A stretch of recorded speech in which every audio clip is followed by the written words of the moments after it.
Alright, in the 12 o'clock here, in the teal, we have Simo, and the bottom left in the magenta, we have Kanderzi, currently up one game in this best of 3. Okay, here we go on Silphid.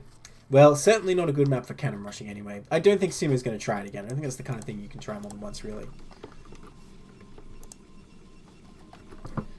Yeah, I think you're right about that. Cannon rushing, as we saw in the last game, it's hard to pull off, and even when they were going for that second cannon rush onto the third base location, if the Protoss sees it coming, I mean, if the Zerg sees it coming, they just send Lings over there and it's shut down instantly. Would it be beautiful if he was setting it up before the hatchery was finished? Because there's a really strong spot where you can put a cannon behind a pylon. It would just be nothing the Zerg could do. But unfortunately, he did not do that. Look at this, though. He has a different strategy. I'm imagining, you know, cannon rush didn't work. What shall I do next? Looks at, like, I don't know, a whiteboard of Protoss builds. It's just like a hugely written, like, cannon rush and, like, 2 proxy gates. I don't know what 3 is, but we'll see if he wins this game. So, yeah, gonna be... Yeah, that's it. But against Zerg, I don't know. But it's gonna be proxy gates here. I assume he's not about to make a forge. There you go. That would be weird. I mean, Zerg will never find it. Yeah, so Zerg's sending out their first Overlord, but they're going to want to scout to see that this is coming. They're sending out their drone. It looks like... Oh my god, this is hatch first. Uh-oh. Well, actually, no, maybe this is better in a way, because you get the creep sooner for a sunken. You can get links sooner. I don't know. Honestly, the strongest thing against this, I think, is Nightpool, because you just immediately send the links to Protoss base and you can make a sunken. So I don't know about this. Ooh. Maybe confident after that first game that even if the hatchery gets cannon rushed, he would still win, not worrying about it, going hatch first. Okay, Simo knows where Zerg is now. Zerg does not yet know. Is this drone just going to the center? Are you kidding me? No, it's just going around the side. Oh my god. Oh, it sees it. It sees it. But does Kentezi notice? He definitely saw it for a moment there. Like he should be able to see it on the minimap. Yeah, that's what I'm thinking. Oh my god, he still doesn't see it. Well, it might be hard to see because it's teal, you know. Because of the way replays work, it like looks invisible now on the minimap. But trust us, chat. It can definitely see it on the minimap. That's just the way replays work for some reason. Okay, he's gonna come in here, and he's gonna know now anyway. So I guess it's not that big a deal. He's like, oh, there's nothing here. Well, must be gateways. What else you doing? Or cannon rushing me, but he has an Overlord even watching for that time. The first 2 Zealots are out. Spawn pool just finishing. Zerg only saved 1 lava so far, so he's gonna have 4 Lings coming out to begin with. Not enough for 2 Lings. Sorry, 2 Zealots, that's for sure. Yeah, they're gonna need to suck it up that net as soon as they can, I think. Here come the 2 Zealots making their way into the Zerg main. They've got a probe there to kind of support them, and they might just stop and go for this Nat hatchery. Try to cut down the Zerg's larva count early. We have in chat, Kanzezi thought it was a tree when he saw the gateway. That's a big tree. That is unfortunate for Kanderzi. I do like this spawning pool position, actually. Although that sunken not so much. I think, yeah, you give up the natural here. I don't think there's any way to defend this. Because more Zealots are arriving. Well, that is a good number of Lings. Well, you know what? Maybe he can take a fight here. That's a lot of Zerglings.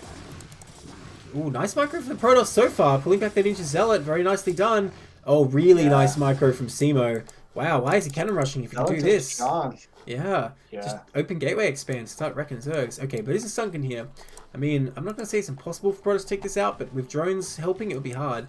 Okay, Zergling's coming for a counterattack here, going after this pylon. If they take that out, that's Protoss' only production. Yeah, that's a great play to go for the counterattack here as Zerg. That's kind of your only option. You can't really fight these Zealots head on, and we're seeing more and more Lings being picked off by these Zealots, so you're not really trading the way you want to. Protoss saying, I don't care. You kill this pylon, I'll just send the Zealots I have. I don't care about that at all. Even getting cannons in the main, so he's totally secure there. And he has enough Zealots on the map. I mean, definitely be better if he kept those gateways up, but I think he's still doing fine here. Gonna take out that natural hatchery for sure, I think. Zealots trying to counterattack, but with that cannon... I was going to say second cannon came up, but that ain't cannon. That's a cybernetics core. You know, if you squint your eyes, it kind of looks like a really big cannon. You know what I mean? Okay, hatchery like a big cannon, I'm sorry. The cybernetics. Oh, okay. I mean, sorta. Well, either way, the Zealots are making their way into the Zerg base, picking off more and more Zerglings. And the Zerglings really can't do a counterattack. As you mentioned, that cannon being up in the Protoss main is really protecting the mineral line here. Oh, he's even repowering these gates with 2 pylons this time. He can even build a cannon there if he wants. Okay, so getting second hatchery up in the main. Not mining gas until just now, so no lair coming up anytime soon. I mean, what does Zerg try and go for here? I would have said Mutas would be okay, but given that his lair's going to be so late, I'm not so sure. Okay, these gates are repowered. Another Zealot pops out just in time, but it's rallied. He needs to tell that to A-move. It's still on move command. Okay, there we go. It's finally attacking.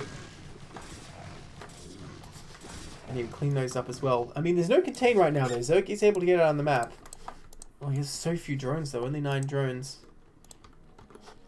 So Simo going up to Stargate now, so very comfortable just one basing here, and trying to make sure they don't die to any Mutalists, like they did last game. But as you mentioned, there's really not enough eco for Sinderze to get up to Mutalists right well, now. even if Mutalists don't exist, though, what can Zerg possibly do against a Corsair right now? Like, if it can find all the Overlords, it can kill them, because there's no Hydrogen, there's no Spire, there's no... You don't want to make spores on one base against this, for sure. So I think it's a strong option. It's just, you can kind of get in this situation where if Zerg is doing like a big counterattack with Speedlings, they can like potentially kill you because you're not investing in gateways or anything like that. But I mean, he still has these 2 gateways in the center, still making some Zealots. It's disappointing that he hasn't gone for a contain at the ramp. Checking for other bases though, I think it's a fine move. You never know if Zerg's sneaking one around the map. These Lings really want to take out these gateways. Yeah.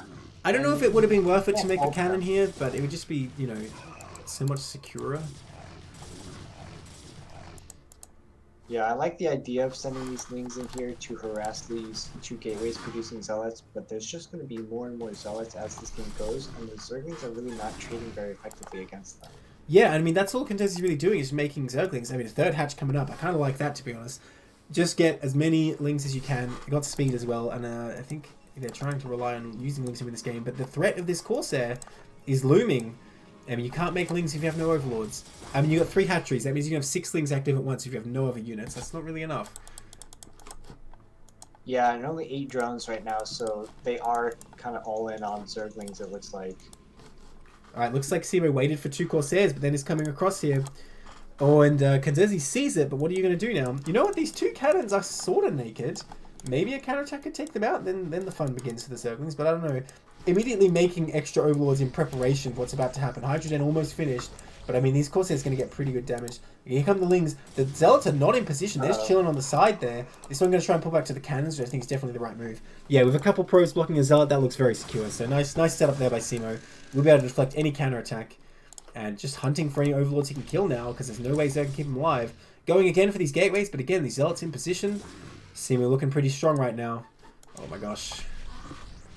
1 Hydra being built.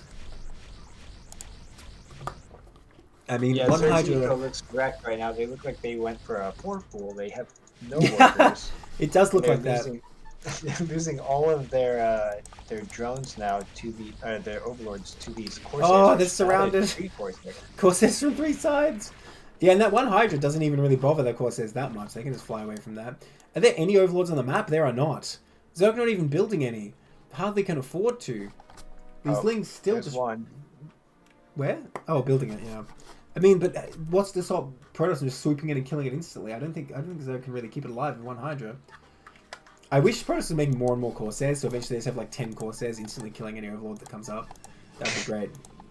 Protoss can do whatever they want at this point. I have a feeling. I think if they go for like Reavers that could be strong, they could do anything, and I think they're gonna be all right as long as. Honestly, Reavers to me seems like more of a fun option than a strong one.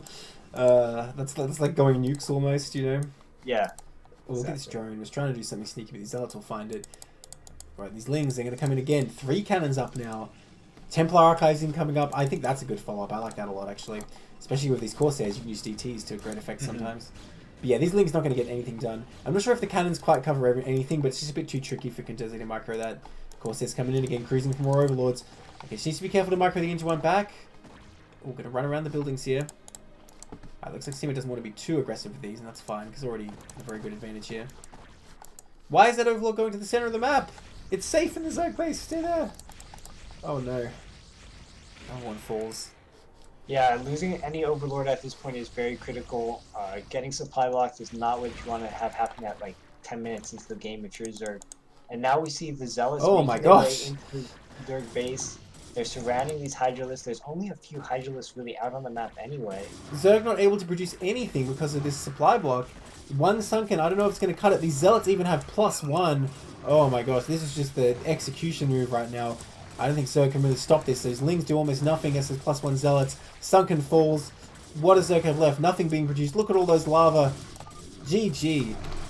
Yeah. Looks like Simo going to take game 2. Nicely done there. Alright, so that means we're going to head to a game 3 for that set. Simo starting the reverse sweep, I wonder? We'll see. Oh, I didn't change the name. I better just rehost. It'll never work the first time. I think I got in. Did you? Oh, well, too bad. It says downloading. Unable to join. Yeah. You know, it probably only worked because I quit halfway through. That's my guess. Yeah, maybe you're right. Now it says invalid, though. Are you kidding me? Oh. Nope. Makes no sense. Yeah, so Simo making the adjustment, not taking that expansion, just going straight one base, and it paid off that game. I mean, that's sort of what Simo did in the first game too. Yeah. Alright. Here we go into game 3. In the top right, in the teal, we have Simo. In the bottom right, in the peach, we have Kentezi. We're going to see who can take this game 3. Currently 1-1. Here we are on Circuit Breakers once again.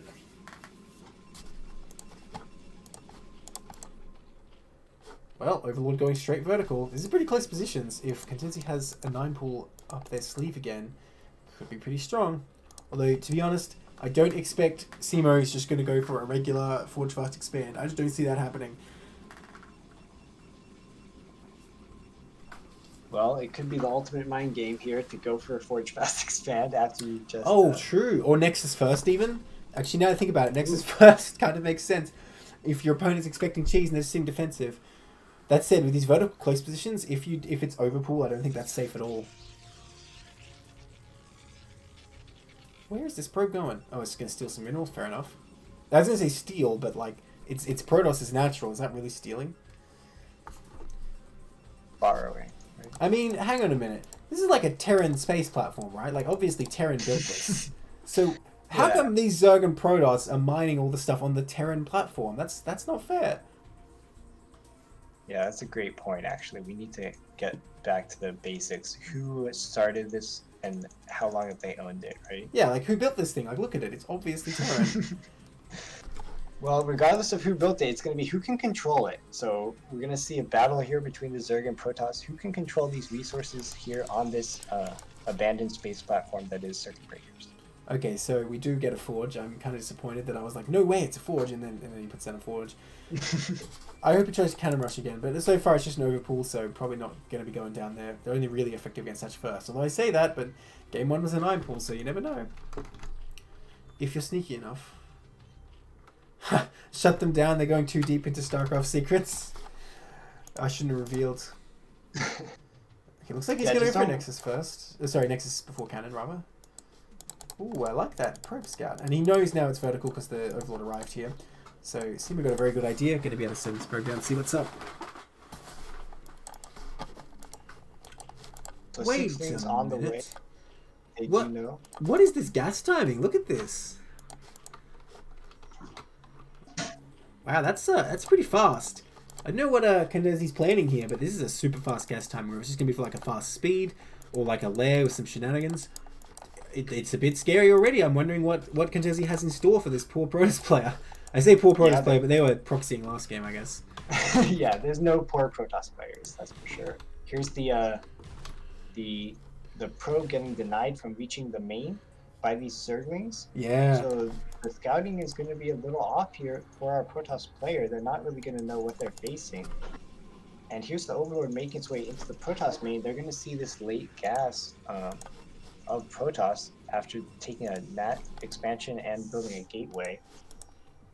So we do see a lair coming up, by the way. I don't know if it's going to be 2 Attributor or like some fast like Loca drop or what. Could be anything. And this probe, a second probe actually being sent, despite the first one still being alive. I guess thinking the second probe will have a better chance of getting in. But those Lings steadfastly blocking the ramp there. But if Simo can figure out there's no third base, he should still know that something's up here. second cannon even coming up. So I like this reaction from Simo so far, thinking, okay, Zerg's up to something. Let's just stay defensive here. Well, you know, Simo's doing like a pretty normal build this game, though. I'm amazed.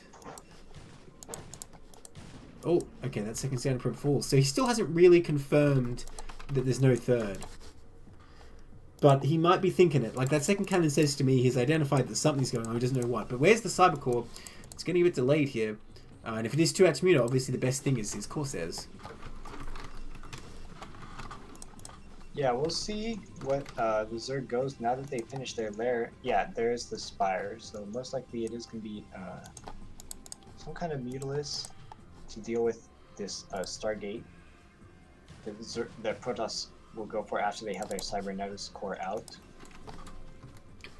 Yeah, okay, so 2 Atmuta versus Protoss. Never thought I'd see the day. It's just a lie, I've seen it plenty of times, so I know I'm saying that. Oh, look at that, already getting the cannon in the main. Already, I think, expecting Mutalisk here. Interesting that Zerg, not really saving the lava, actually made a bunch more drones. I say that as he makes even more. So, not going to be hitting immediately with 6 Mutalisks here. Although, I'm not sure how many Zerg could afford. Maybe that's why. Look at that Stargate. Yeah, it does look like Protoss has diagnosed this and seen that they need a cannon in the main. They need to get their Stargate ASAP. And that just shows good, I guess, understanding of the matchup from Simo. Yeah, he looks like he's like perfectly set up for this. I mean, I would like to see a second cannon and a cannon covering the natural mineral line, but other than that, I think he's doing everything right. Because yeah, this is just exactly what you want. Third cannon at the natural. Now that I don't like. I mean, I guess he hasn't actually figured out what Zerg is doing because his scouts got taken out, so he has to cover all bases. But like this natural mineral line still looks like a big vulnerability to me. But I guess if you have Corsairs, they could micro back to those 3 cannons relatively easily. And the key thing here is that cannon covering the Stargate. That said, though, if that cannon covering the Stargate falls too quickly, Protoss going to be in some trouble here.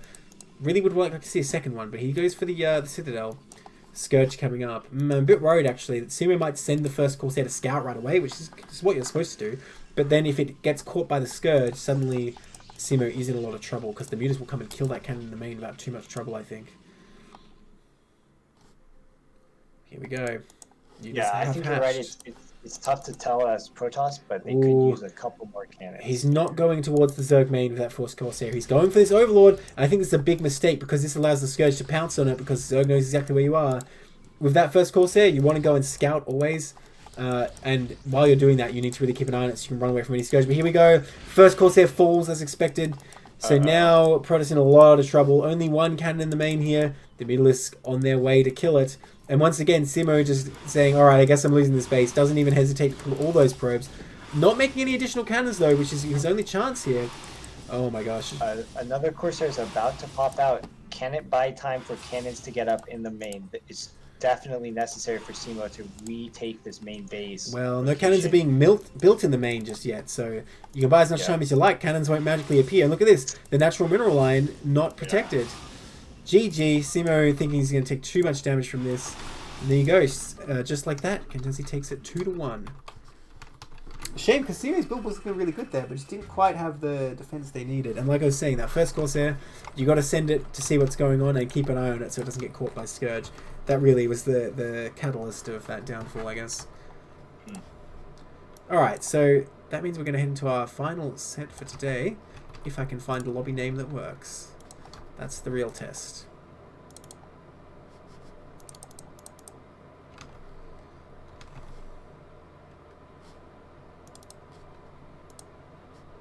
Yes.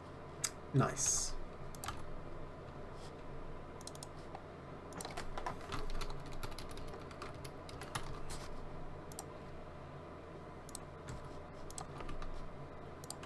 Alright, in the top left, in the blue, we have Barisu from the NHFFA Discord, a meme in of himself. And in the top right, we have Swag Pudine in the teal Protoss. Look, if there's one thing I know about Swag Pudine, he's always there on like every stream ever in StarCraft in the chat. So definitely a part of the community for sure.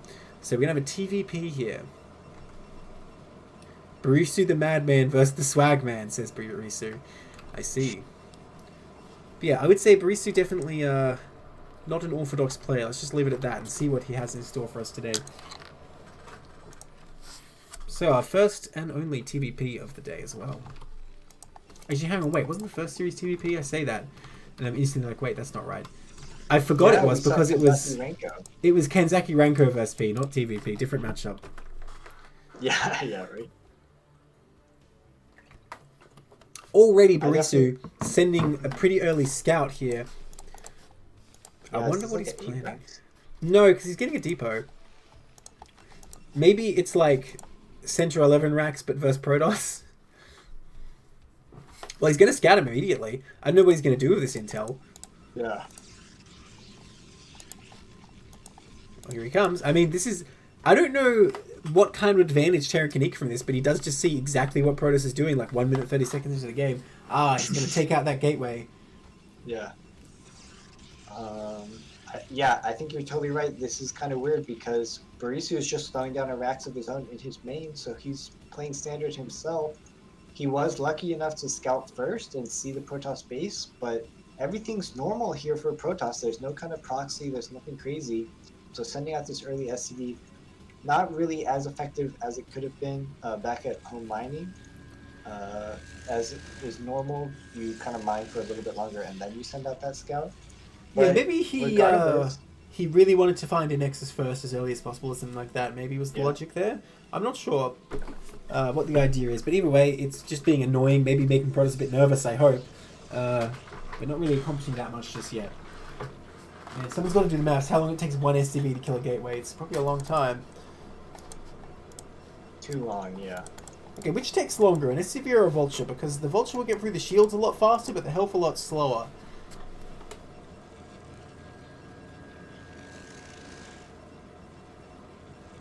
I'll take a Vulture in that fight.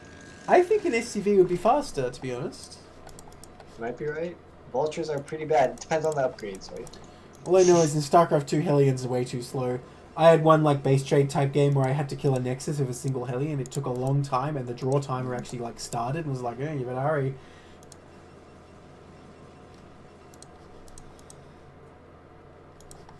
Okay, so it looks like Barisu's going to expand with a bunk here. So like I said, everything looking super normal behind this, which is so odd that he sent this super fast scout. Like I said, maybe he's just trying to make Protoss nervous. But Protoss not really buying into it just yet. Protoss doing a totally standard opening. Unless he's Swagpity looking like pretty solid so far. Well, I say that, but he's about to get supply blocked, I think.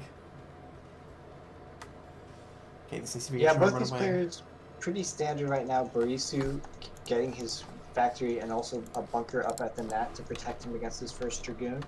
He must have been, I think, worried about a Zealot play, but now that they see it's just a Dragoon, they're running their SCV away, and they're maybe going to try to scout to see to confirm that there is a Nexus out here in the Nat for Protoss. Alright, Barisu says it's an anti-cheese scout, and I have to say, well, I don't know what you do different scouting that early necessarily, but nonetheless, it does fall. Yeah, both players, like, after that, the one thing we're fixating on this game, I guess was not that big a deal. Other than that, everyone's just doing everything normal. That's a pretty fast robo, though, off just one gate. Yeah, pretty fast robo. I wonder if they're going to go into OBS or maybe even a Reaper here. Only one gateway and yeah, one factory as well for Terran. Terran producing that first vehicle siege tank. We'll see what upgrades they go for. Barisu saying it would have worked against Simo. Oh, I don't know. I'm sure he would have something spicy up his sleeve. A second SCV scout, by the way, making the rounds. And Nagoon even looking for it, but doesn't find it. So Barisu going to just run in and see what's going on again. And we have 3 gate robo coming up, so looking very defensive by SKT4, not playing anything too crazy. I mean, he could just be making a shuttle from here, but I doubt very much that he's going to go for a bust. I think he just wants to get the observers up, go for the third. Barisu going for siege mode first as well, so both players looking like they're setting up pretty defensively. Oh my gosh. That SCV! Oh, nice. Gets in, sees everything. Sees it's going to be 3 gate obs. Very nice move by Barisu there. Yeah, Barisu even fending off this one ranged Dragoon that was poking away at his Nat bunker. Very and nice. Now it's up to Barisu to decide how they want to keep playing. They have siege mode upgrading. They're actually only staying on this one tank and getting up to a second factory. Yeah, so he might be going for a fac CC fac type attack here, or maybe just adding more and more factories, going for like 4 or 5 fac. But they have committed now. Ooh, Vulture coming up as well. He needs to be careful. He does have siege mode finished, actually, so I take it back. He doesn't need to be careful. He needs to press the one button.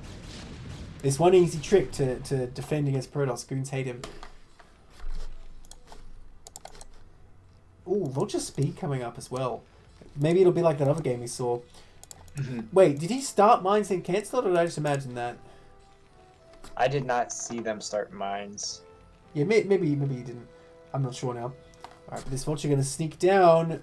I mean, I think Protoss saw it, but he didn't react to it, so I don't think he noticed. This Vulture could get a lot of damage done, like I was saying before. Just one Vulture in your main, even without upgrades, can do a lot sometimes. More Vultures continue to be made. So it looks like this this second fact wasn't really for a fact CC fact type push. He just wants to get the Vultures out and put some pressure on. Oops, turn vision off. Wait. Oh, yeah, and our Protoss player not, containing the Terran totally, so they did let this Vulture get out onto the map, and now not really defending their net. As we see, it's kind of unguarded as well as the main.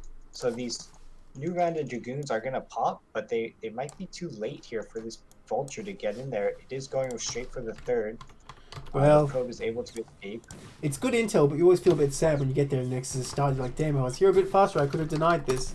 But nonetheless, he does get that scout, which is nice. It's well worth doing.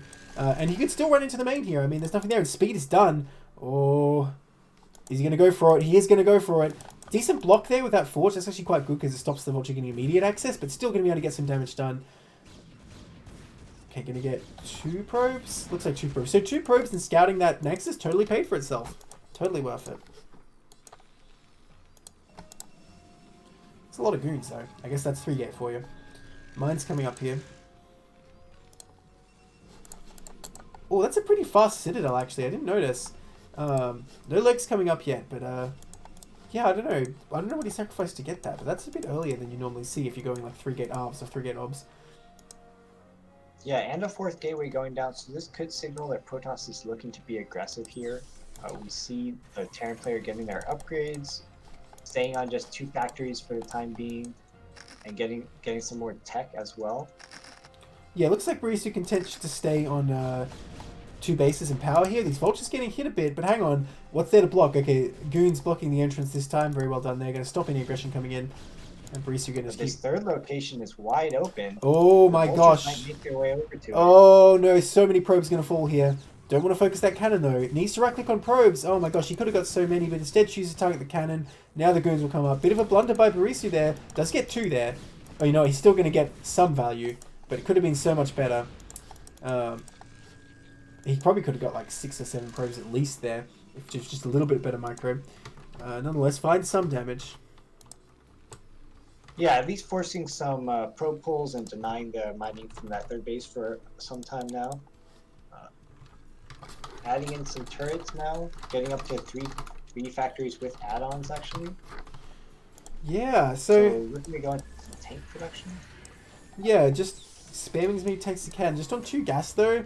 I'm worried he's not going to have the gas to get like his upgrades and additional factories and all that sort of thing. Because he did get the starport already, right? Where is it? There it is. So presumably he's going to go for +2 just on 2 bases here. We don't see a CC yet. And Protoss not taking a 4 for anything yet though. So Terran's still in a fine position economically. I'd say Protoss going for Arbiters here as well. This base is so hard to wall off. That's still not walled off. Still not walled off. Technically Vultures could get in. But he's definitely choking it up, and so many cannons will make it hard for Vultures to actually do anything there. Yeah, 1 cannon is enough, so they're being even extra safe getting 2 cannons up at that third location, not wanting to take any damage.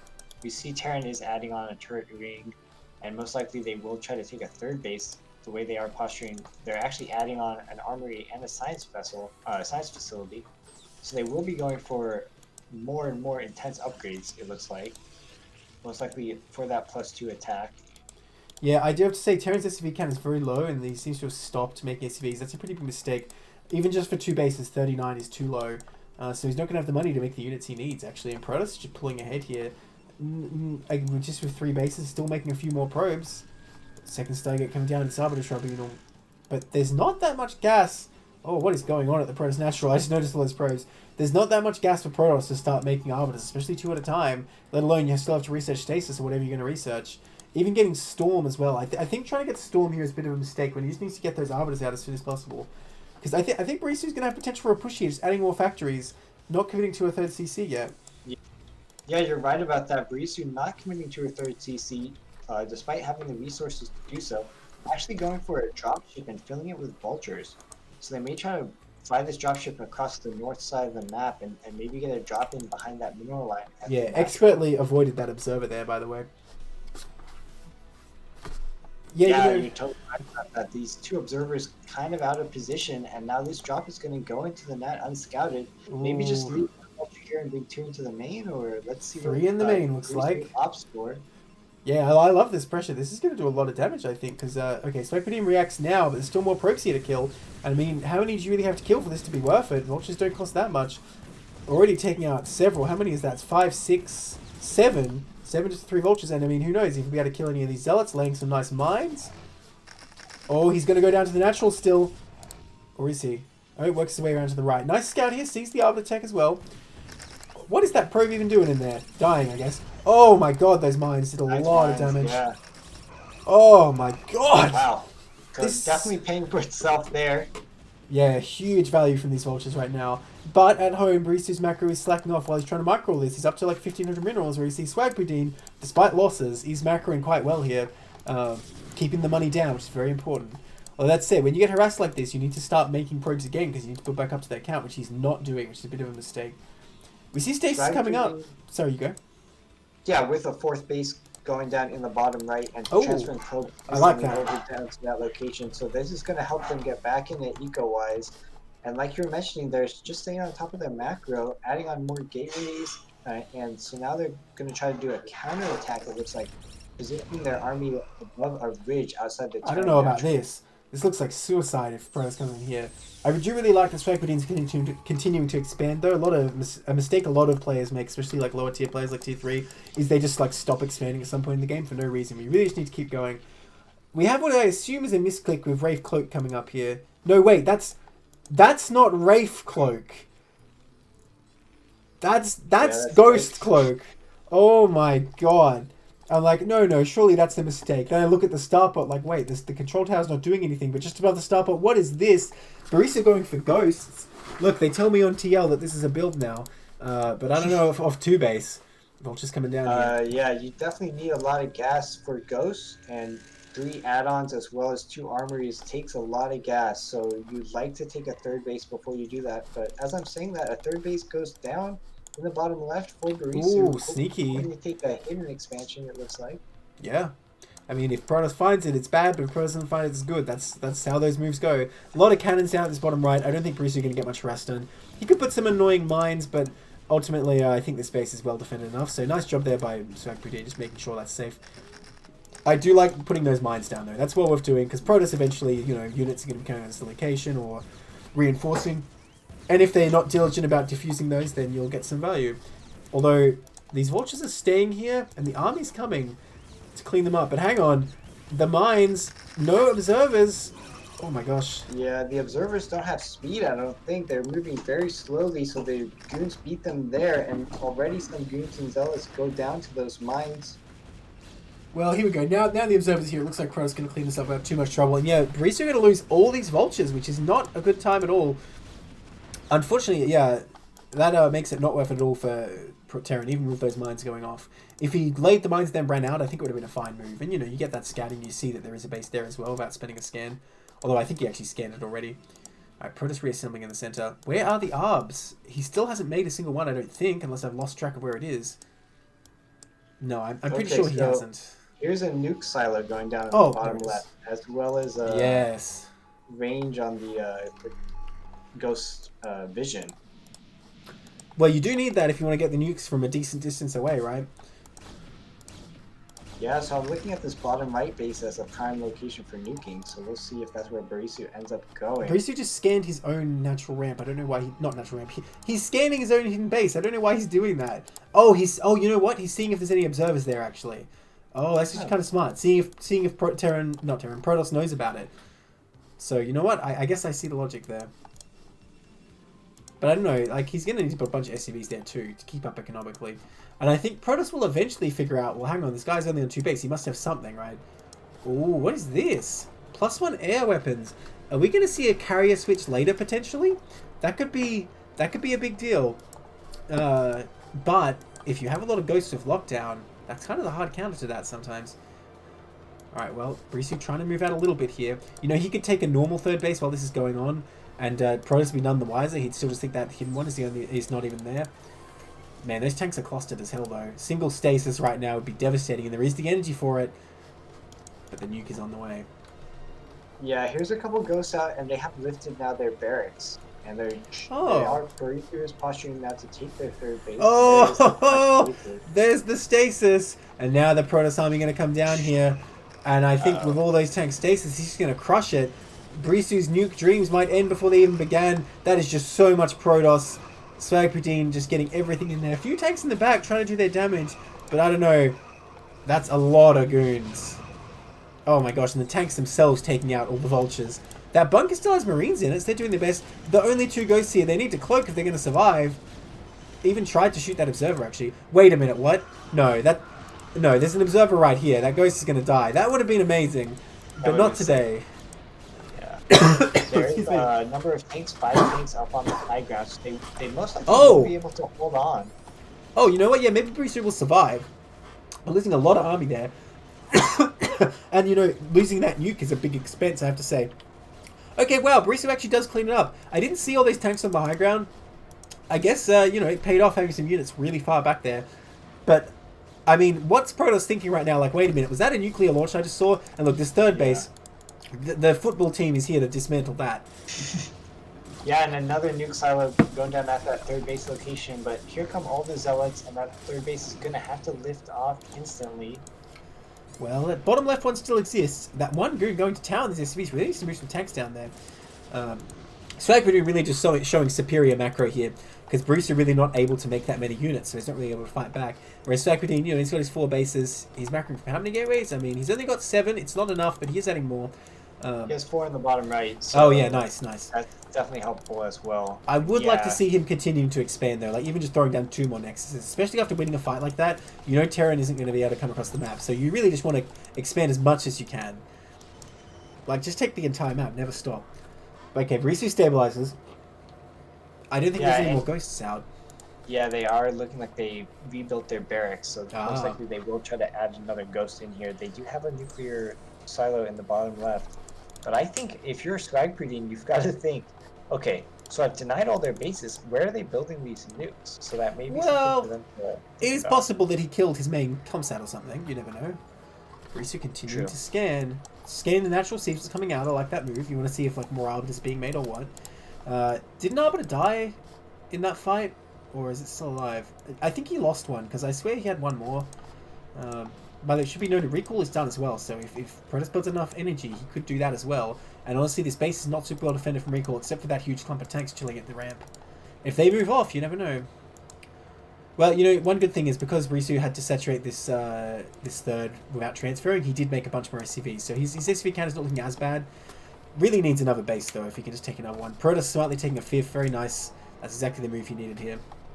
Scans continue. Yeah, as you're saying, Protoss can basically take the whole map now and just add on a bunch more gateways as they're doing in their main. Because Protoss is maxed, and they're just kind of waiting, like, what is Terran doing? I don't need to be too aggressive and just throw my army in there again. I can just wait and camp out and take the whole map, and what's Terran going to do about it? Yeah, he got +1 air weapons, but he isn't getting any more, so I don't know, maybe that was just a weird thing for Arbiters. I really thought he was going to, like, long-term get the upgrades and suddenly switch to carriers, which I think would be very strong when you're this ahead. And, you know, Terran can't really leave their base and pressure you. Okay, another ghost is out. Is he going to try and get that somewhere? His dropship is still alive, right? Yeah, so you could sneak this ghost around. Oh, look at that, he cloaks. Well, hang on. Surely there's observers with this army. Surely there's observers with this army. I actually don't see him. Wait a minute. Oh, that's where they're going. But wait a minute. They recall right into these tanks, and they actually do huge damage. Oh, rip that ghost, though. Nice stasis, though. Stasis all those tanks. Barisu's going to have to bring his army back into the main. I mean, I don't know. I don't know if this is really worth it for Protoss, because they instantly got hit by those tanks when they were all clustered up. I think Bruce is going to clear this up relatively efficiently. And that ghost has made it across the map. What is he going to do? Is he going to target that base of a nuke? No EMP available here, set next to Swamp Die, but hang on, Swagpradine coming in the front while Barisu's distracting the main, and Barisu doesn't have that many units left. He is nuking that. Too much goes off. Yeah. Is trying to do their best. The vessel is there! The vessel did come all the way across the map! Oh, sick. I don't want to miss the nuke, but at the same time, I've got to watch this fight at the front. Here it goes. Oh, it takes out the entire base. But I think Barisu is actually just dying in his main. Unfortunately, as cool as that was, Yeah. I don't think The he can really team's hold this. But now that he's got Zealous right on top of them, and more units from Strike Queen just rolling Yeah. across the map. You know, I didn't like that recall at all at first, but the fact that he attacked the front at the same time really made it worthwhile. But damn, that nuke, though. Honestly, if this hadn't happened, if Barisu wasn't dying right now, this would actually look kind of good for Barisu suddenly, because Protoss only has 3 mining bases, 2 of which are about to mine out. And, like, this 4th hasn't really started mining yet. And he has this hidden base, right? But unfortunately, he did lose his natural. He's losing this other 3rd. His army got totally reset. His main is ravaged. Everything's burning down. I don't think Barisu has much longer left in this game, but we'll see if we can get another nuke out. He is making another one, of course. I can't believe that vessel just came all the way across the map like that. Where did it go? Did it die? I didn't see it. Yeah, it doesn't look like it died. Maybe it got nuked. Oh, the zealots. He's found him. Uh-oh. Yeah, the jig is up now. They've seen this hidden base. There is a factory down here at the bottom of the map, and it's queuing up some vultures, but that's not going to be enough to defend this base. And this Zealot is just going to work on the SCVs. Look at this right ghost. It sees these probes like, wonder where these are going. Let me just investigate. About to run out of energy, though, so if he's not careful, it might actually attack and reveal him. But if he's careful, he can stay out of range. He needs to be careful not to go into those cannons, though. Nice, nice. Oh, look at that. Just markers it instantly. Doesn't even hesitate. There's a nuke going off. Yep. I mean, at the same time, though, every nuke that goes off, Protoss is killing Barisu at the same time. These Zealot Goon coming down to take out this bottom right. I mean, once the launch starts, you don't need the silo. Oh my god. No, it goes down! It goes down! Didn't take out any probes, but still took out a bunch of stuff. But this bottom left base dying. I don't think nukes are going to be enough to keep Barisu in this one. Well, it's still trying to Exodus. Refortifying this natural. Where are the ARBs at? Did he lose his ARBs again? They must have all flown into turrets, because there never seem to be any around. I'm looking for them, but I can't find them. At CC falls. Yeah, I think they lost one going in to do the recall, and then they recalled in their second Arbiter, but I haven't seen any more. Yeah, that must be it, right? And there was a bunch of turrets in this base that took it out. Okay, well, Barisu is going to have to kill a Comsat if he wants to make more nukes, but I don't know if he can really afford that. Not much economy left. Now we see Protoss basically still maxed. Yeah. Oh, it's so hard to market them with speed. You can see, like, with speed, you just run right back into the Zealots if you're not careful. But here comes the Protoss. Had enough of this, I think, and they're just trying to end the game now, streaming their whole army into this Terran Nat. Yeah, that is just a lot of stuff. I mean, this is the fundamental principle of StarCraft. You can try and be fancy all you like, but if your opponent just has a lot of stuff, they will win. And he's just streaming in there. Nice D-Matrix. Again, trying to be fancy, but there's only so much you can do. Templar even here with Storm. Nice. That poor Ghost never stood a chance. Very nicely done there. GG.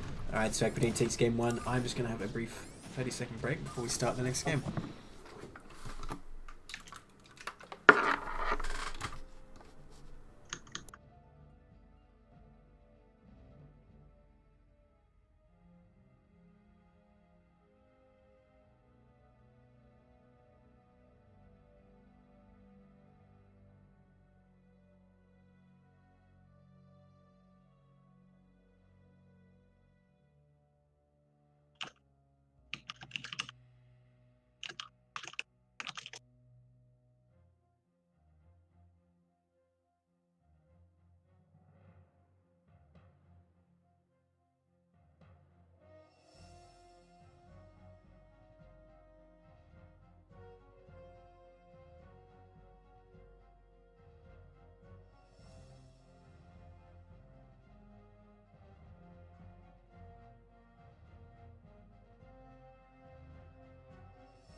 Alright, Rejoice, I have returned. We'll start up the next game in a moment. You better be rejoicing over there, Roble. I'll be very disappointed in you. Huh? We're having a... Oh, I didn't change the name. Tell me if it works. Oh, I got it. Nice. Wow. Even Blizzard smiles upon us.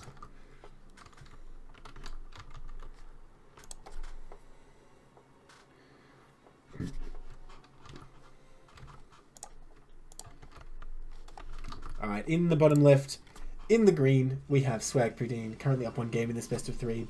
And the bottom right, in the blue, we have Barisu.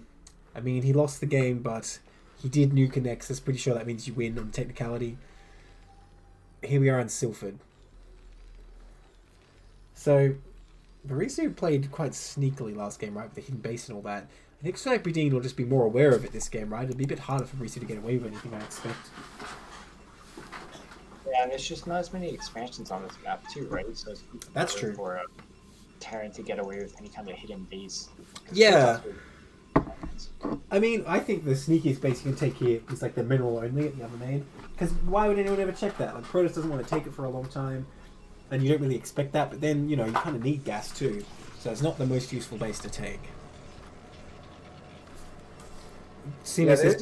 Sorry, you go. Expansion. Simo says Barisu's the only good CPL player. Changed my mind. Pretty sure I have to agree. Wow, you know, my CPL bucket list is finally complete. I said I wanted to see nukes, I wanted to see cannon rush, and here we are. Yeah, I haven't seen anyone nuke in CPL since, except that game, so... There you go, nice. Beautiful. Okay, well, so far, Barisu's sending this, like, super early scout again. Which, Barisu, you're in chat, I know you say it's anti-cheese, but I have to say it's not worth it, because you can't, there's nothing you change this early in your build, and you're just hurting your economy massively by sending this SSV so early. You're better off just doing everything normally, and, you know, preparing for cheese just in your building placement, and then when you scout at a normal time, you make your adjustments. Because, yeah, there's no change you'd make so early. Even if you're making a second barracks, you don't need to scout this early. But he is going to chase the scouting probe and bully it, but I don't think the scouting probe really cares. Yes, Stripe's going to get a scout off regardless of what this SCV tries to do here, chasing the probe. So the SCV, knowing that, has to pull back and is going to go back to the Protoss main and see what's up over there. Most likely, Swipe just playing standard though, getting that Cybernetics core, not going for anything too crazy so far.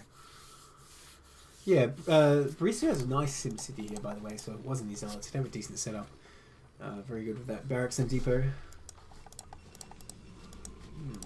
Although I have to say, Cyprodine's base that looks nice too. Okay, going for 10-15 gates here. And this is a bit tricky for Protoss to hold, I mean, Terran to hold on this map because you have no ramp. I really like this build here. But Barisu knows what's up. He just instantly gets a bunker.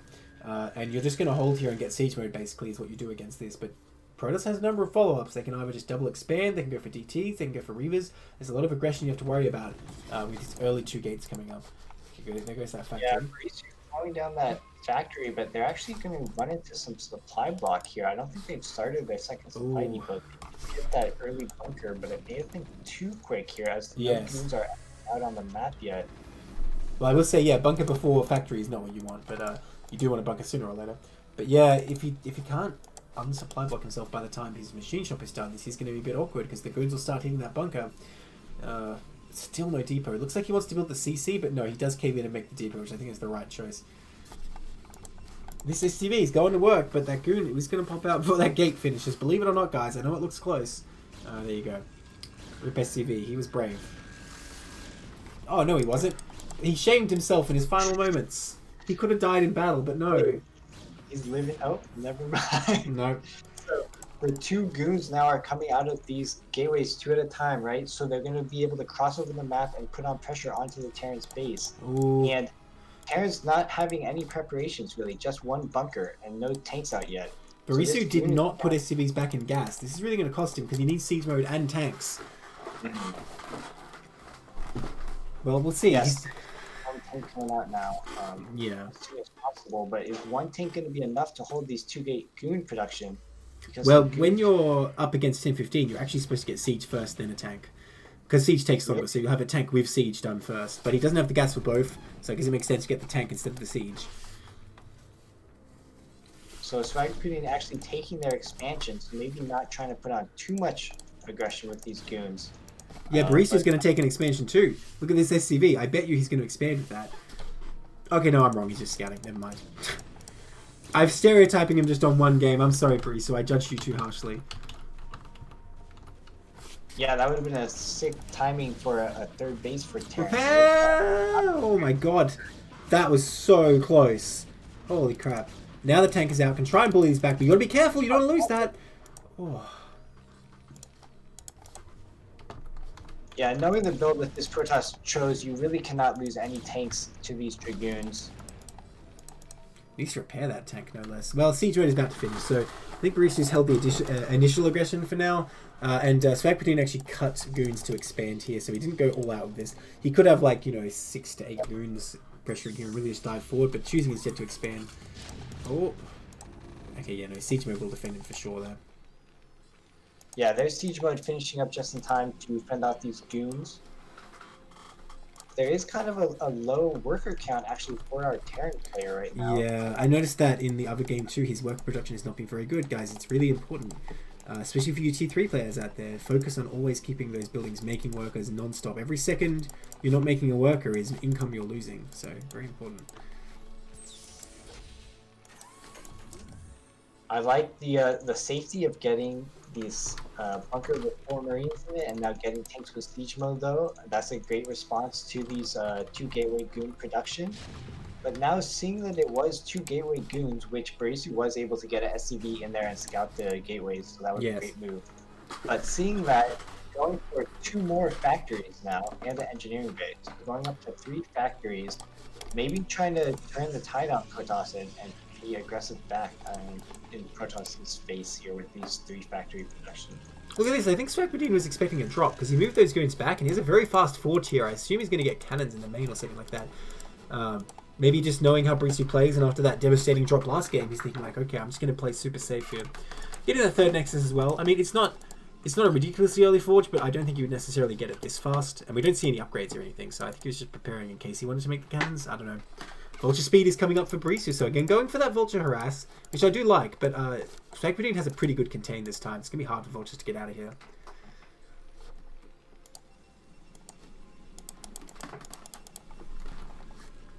Yeah, this goon force looks scary, and taking a 3rd behind it is Swagpadine, which I think is wise. Getting some cannons, aware that a drop is a possibility, but right now Barisu not really teching out, just adding on more factories and more vultures.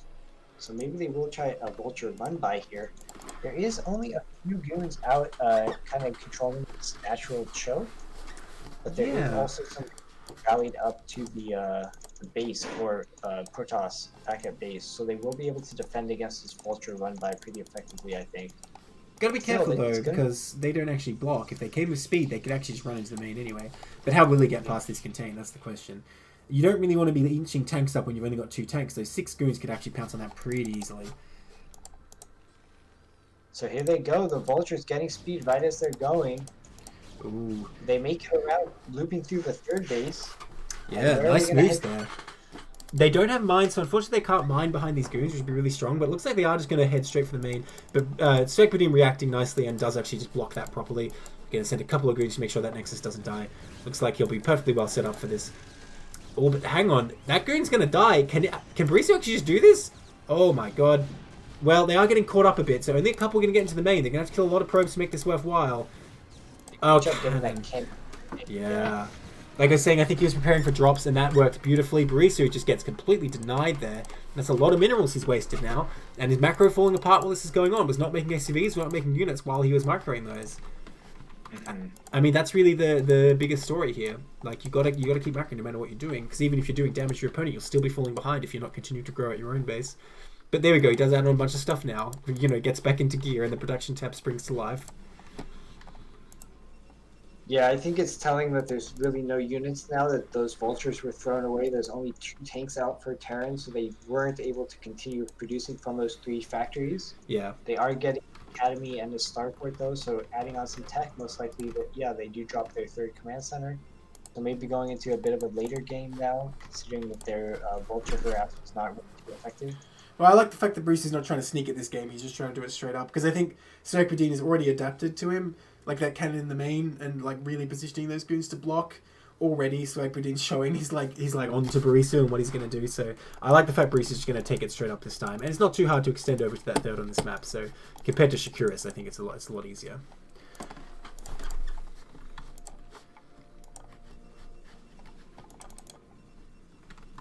Looks like it's going to be Arb again. We don't see a Templar Archive just yet, but that Stargate is up.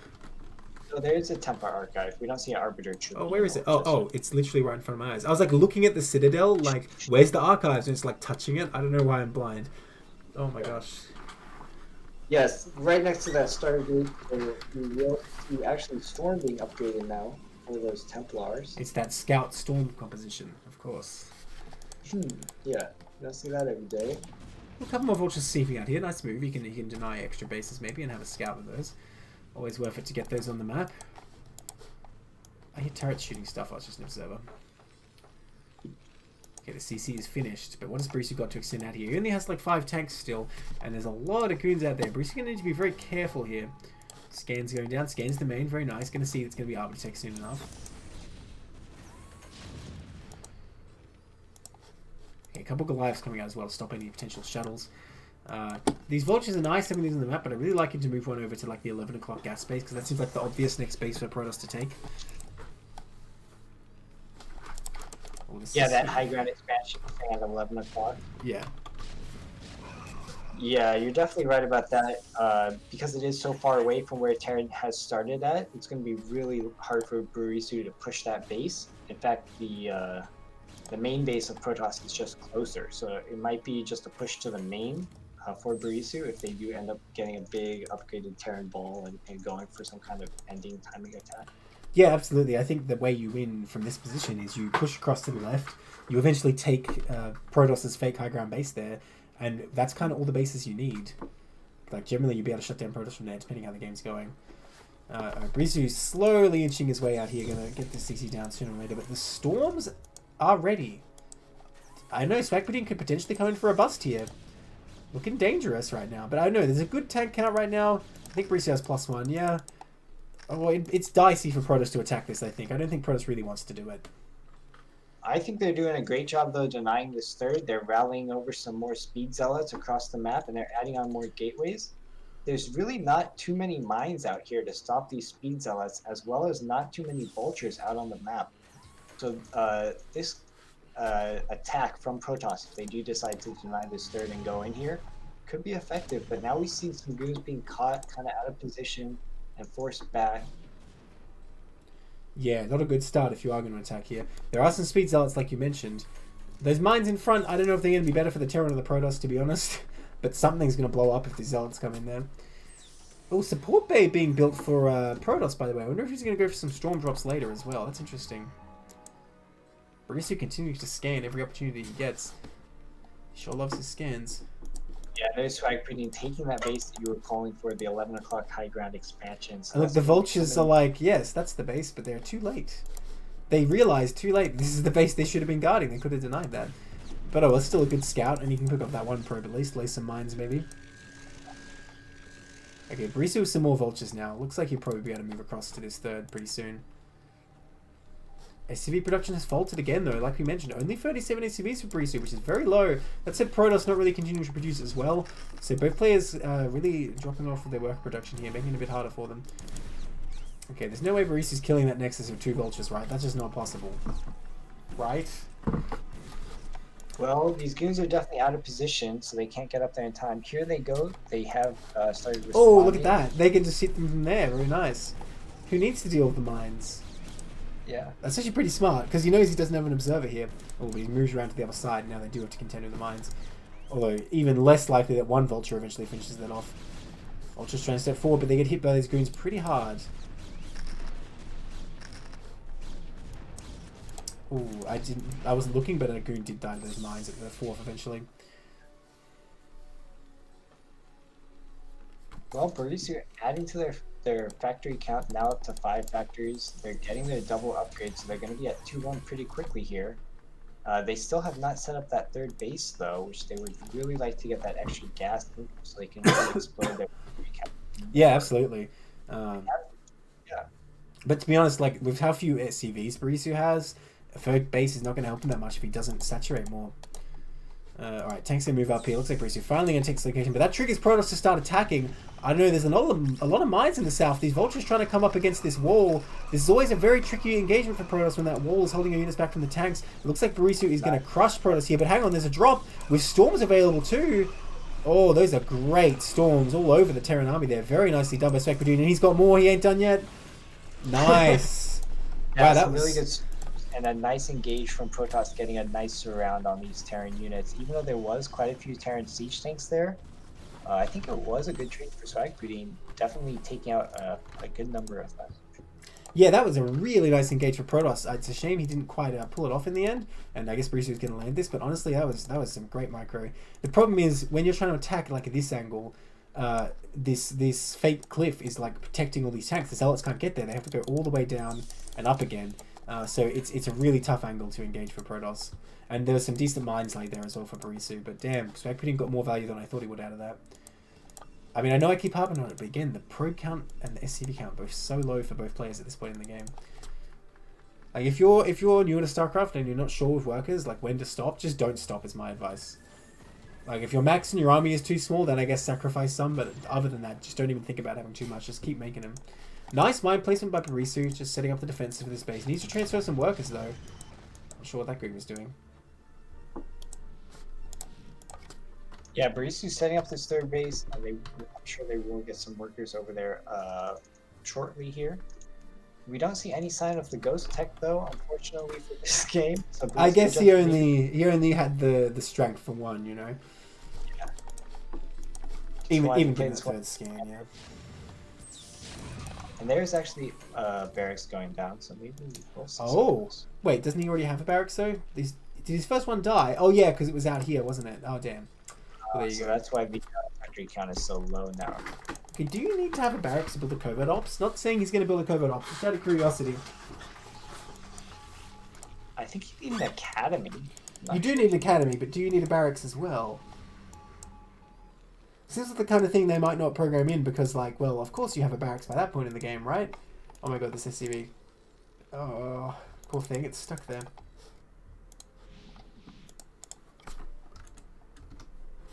Well, the Arbiter is out. Protoss could potentially get a good attack with Stasis in here, but Barisu has a decent defensive setup, especially with this minefield in the north. Seems like from the left it's kind of wide open. I know I was saying it's a bad angle before, but with no mines, a bunch of speed lots of Stasis, you never know. Things could happen. That mine Barisu laid like 10 minutes ago, paying off, denying that 5th base at 12 o'clock. Very nice. Man, Protoss keeps rallying single units in here. Over time, Terran going to get a lot of value out of that. Yeah, I think there may be one gateway that's misrallied. Yeah.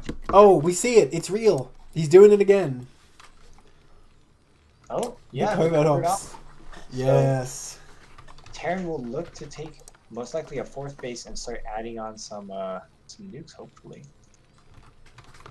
Yeah, I assume that's the plan, getting Cloak again. I mean, if you just wanted to lock down Arbiters, you wouldn't need Cloak, right? Oh, look at this shuttle coming across for Swag Pudding, though. Looks like he's going to try a Storm Drop here. Only one Templar, so probably not that much damage going to go down. And you know what? Look at this natural. This is, like, pretty prepared for this. I don't think... Yeah. Like, with the tanks just waiting. That bunker even has Marines in it. So, I don't know. Going to be tough to make anything happen right there. Oh, another Zealot getting rallied in. The free units continue. They were putting one more Dragoon into this shuttle, but I think the shuttle's just die without really unloading any of its units, so we'll see. Well, I wouldn't say that. Well, it depends which angle it comes in, right? It's going to be tough. But yeah, I don't know. I don't really see this being worth it for Protoss. Let's see. Oh, he does get the Templar out. Oh, but it gets killed by the Marines of all things. Damn. Alright, not a single SCV falling. Which is good, because Barisu can't afford to lose many with how few he's built. Yeah, that's true. We see Swag Pudding, though, expanding to the other main, or actually taking the Nat first and building cannons there, so that I like it. Definitely base count, which they can do because they have such good map control right now. Yeah. And that shuttle attack really wasn't too effective, but they didn't really risk too much to do that attack at this point. Yeah. I mean, it was very cost inefficient, but I guess when Protoss is you know, up on 5 bases or whatever, it's not that big a deal to lose one shuttle and a few units there. And Barisu not looking like taking a 4th anytime soon, although his macro is doing a bit better than last game. He's up to about 170 supply. But he's mined out in the main. Really needs an additional base soon. Well, this huge army from Protoss looks ready to fight something. Arbiter coming to recall maybe in the top right, but it's actually getting... Oh, Miss Micro, he didn't command it, so it got stuck there and Turrets just picked it off. Damn. Unfortunate. Because I assume the other one doesn't have enough energy. Oh, well, it does, but it's not in position. So, denying a potentially lethal recall there, because, yeah, if I look at this base, Brisu has nothing here except this one tank and, like, a few mines down at the factories. If he recalled in the top here, like, I don't know what Terran would be able to do about it.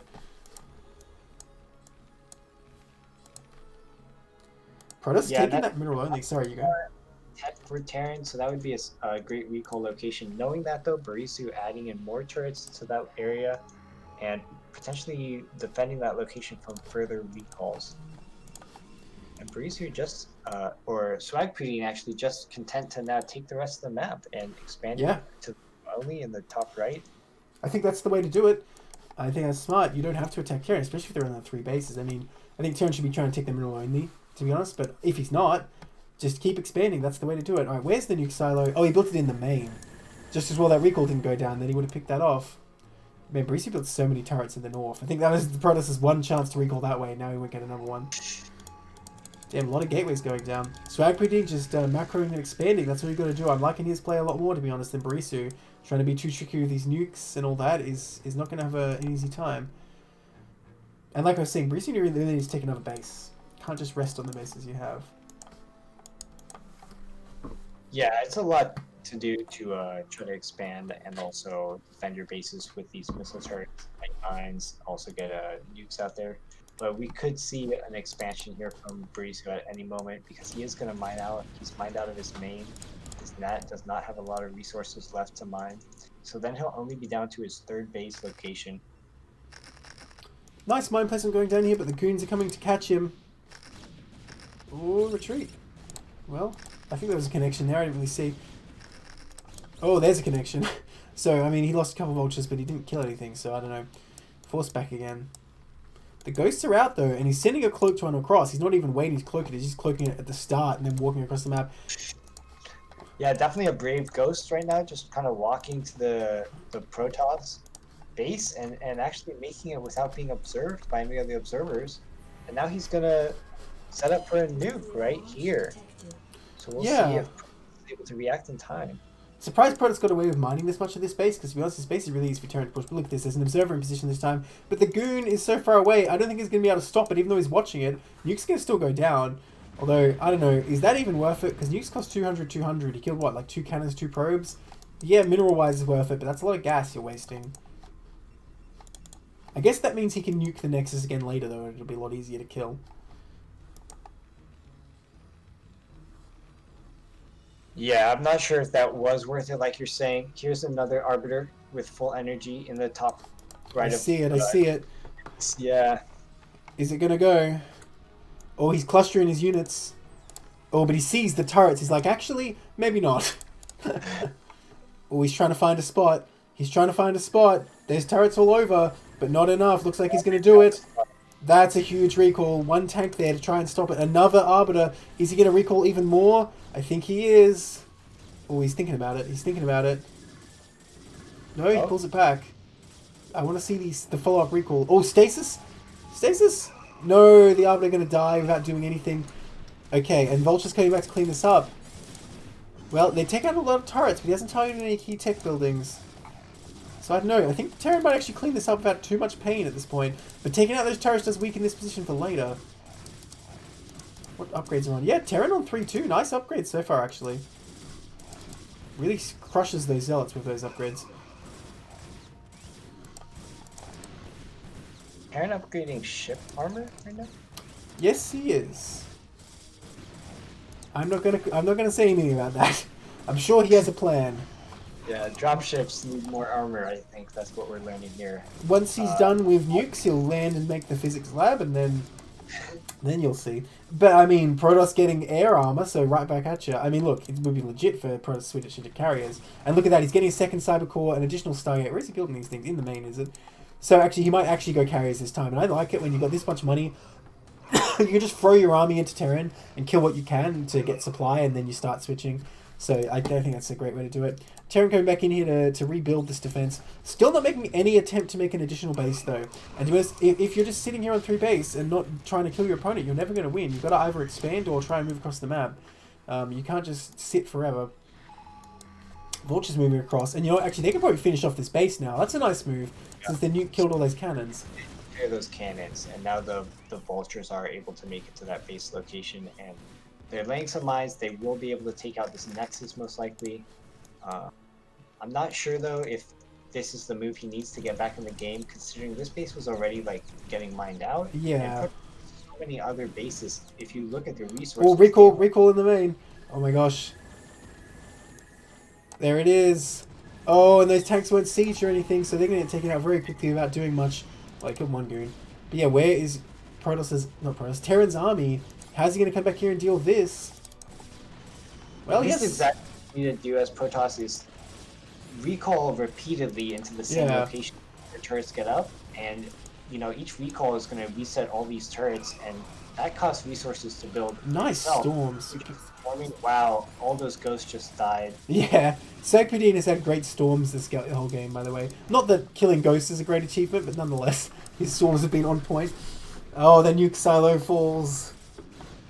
Yeah, Barisu slow to respond to this, not sure where they want to pull their army from, so they're sending back 5 tanks right now to try to deal with this recall with 1 science vessel, but there's actually a lot of Dragoons out here, still in the Terran main. Yeah, so, I mean, oh, they siege up. I was going to say, maybe they can take that fight just unsiege, but sieging up, I'm not so sure. The goons, nice goon micro base SKT4 getting as much as he can, but they will be cleaned up. But as you say, this just weakens the base for another recall. I mean, what's left here? There's still Zealots going to town. The main CC actually killed as well. Oh my gosh. Barisu needs to bring these vultures back and lay a crap ton of mines, I think. Oh, but their own mines might kill them here. Oh, they kill a bunch of them, but some of them do survive. They need to run. Okay, let's start bringing those back, finally. Okay, looks like this recall is finally going to get cleaned up. Where's the next star? I'm just waiting for the next one to come in. It's already waiting in the north there. I'm pretty sure that's what that's waiting for. And Protoss knows that Terran doesn't have a 4th base, so he's content to just slowly chip away at him like this. Eventually, Barisu will run out of money.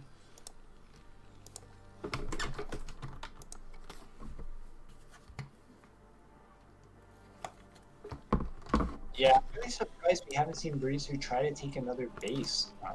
They're running out of resources, like you said. They've mined out all of their bases so far. So it's just a matter of time now before they run out of resources completely. Well, yeah. Hopefully this will trigger Barisu to think that maybe he should take another base. He's laying a bunch of mines finally in the main here, so if there's another recall in that spot, Protoss will be real sorry about that. So Protoss got all these additional Stargates, but I have not seen a fleet beacon yet. Maybe it's just a contingency plan. Okay, finally another CC being built. Where is that being built? I'm trying to find it. Oh, he's just rebuilding in the main. Oh, Barisu's going to be totally out of money soon. I don't know if he's aware of this mineral only. He may not be too familiar with the map after all. Oh, here comes another ARB. Will this be the time, though? I mean, presumably he'll see all those vultures and go, hang on, maybe I shouldn't. No, he's just going to die to mines here. That's what I'm hoping for anyway. Actually, he flies right over. Oh, very nice. Very smart by SKT4. Realizes that if there's a bunch of vultures there, it's probably not the best place to recall. But there are some units here. I think Barisu can clean this up a bit easier this time. He already has a tank. He has a crap ton of vultures. And, you know, the Protoss is kind of stuck in that one location. The tank doing decent damage there. Oh, that's a good stasis, though. And that actually kind of blocks off the Terran from reinforcing him. Protoss is kind of back here in their playground, blocked off from the rest of the Terran base. Oh, no. Yeah. Protoss Arbiters with 1-1 doing so much damage to that siege tank, and now the Don't Terran... pretend like the +1 makes a difference. Come on. That tank was low already. Hey, that was the game plan to get 1-1 on those Arbiters. Wow, did you see that Arbiter getting blown up? It looked like the factory explosion was the Arbiter because they died at the same time. Mines are going off, taking out some of this Protoss army. Barisu bringing more back to clean this up. I think he will clean up this force again, but he still isn't taking an additional base.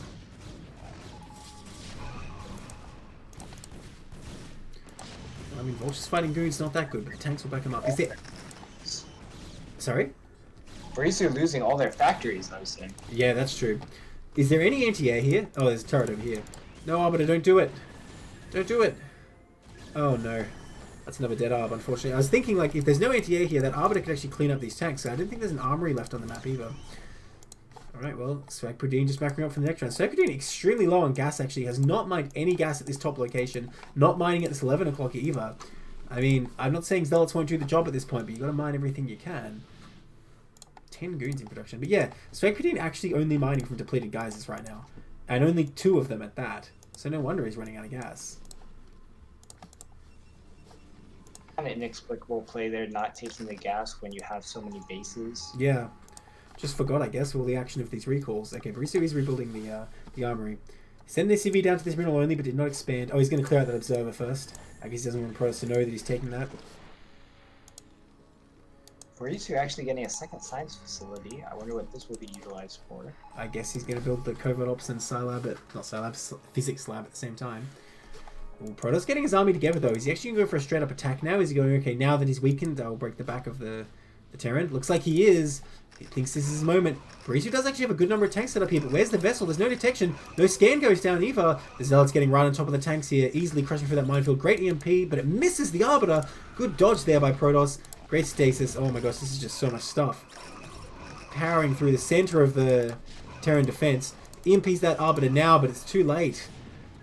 Tanks falling. This third isn't even important. There's no resources there, but he'll kill everything he can.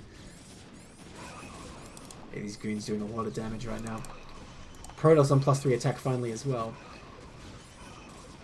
Yeah, there's not a lot of forces left on the map now for Barisu. They only have these 3 factories to produce from. They're out of resources, essentially. That bunker's doing work. From the start of the game, oh my god, that bunker is chewing those goons up, though. My gosh.